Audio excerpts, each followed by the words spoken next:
Tekma med Krko in Celjem je potekala v Novem mestu, še vedno dvoboj dveh moštev, ki nista v najboljši formi. Še vedno je Krka brez domače zmage, Celjani pa brez gostujoče. Na 5 gostovanjih so dali le en sam gol in letos res niso v najboljši formi, še vedno na zadnjem mestu prve lige. Prva akcija Celja, tole je bila priložnost za goste, želeli so 11-metrovko, a tokrat prekrška ni bilo. Še ena akcija za Grofe, ki so bolje tekmo začeli.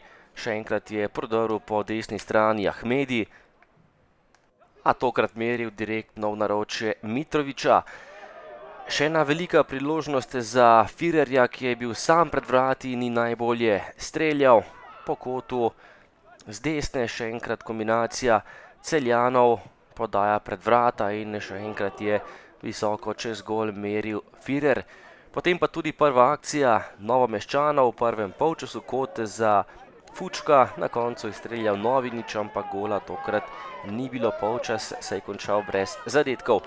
Drugi del je najprej dober strel Mojstrovića, obramba Kotnika, ki se je vrnil v vrata Celja po poškodbi, takole pa še zgrešen strel Ejupa.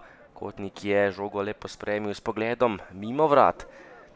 Preigravanje Esteveša, poizkus od daleč in strel čez gol, potem pa še sodniški podaljšek, ki je bil izjemno razburljiv. Najprej strel vrhovca in nekoliko previsoko je meril Blaž Vrhovec. Priložnost za Grego Končarja, ki je bil pred vrati in takole za las zgrešil celjska vrata.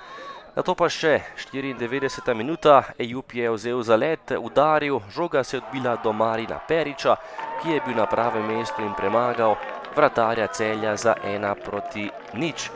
V samem finišu tekme je Krka vendarle dala gol in zabeležila prvo domačo zmago v letošnji sezoni.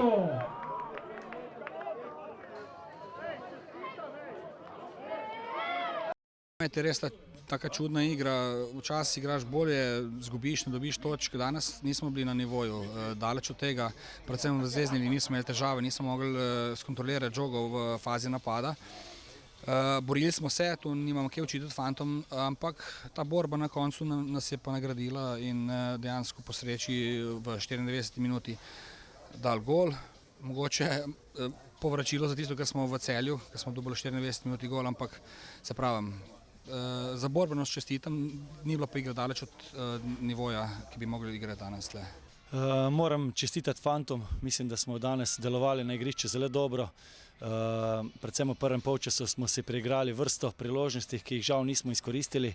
Tudi v drugem polčasu smo bili najmanj enakovreden nasprotnik na igrišču, vendar tako kot ste dejali, žal na koncu je zmanjkalo tudi malce športne sreče in na žalost smo izgubili.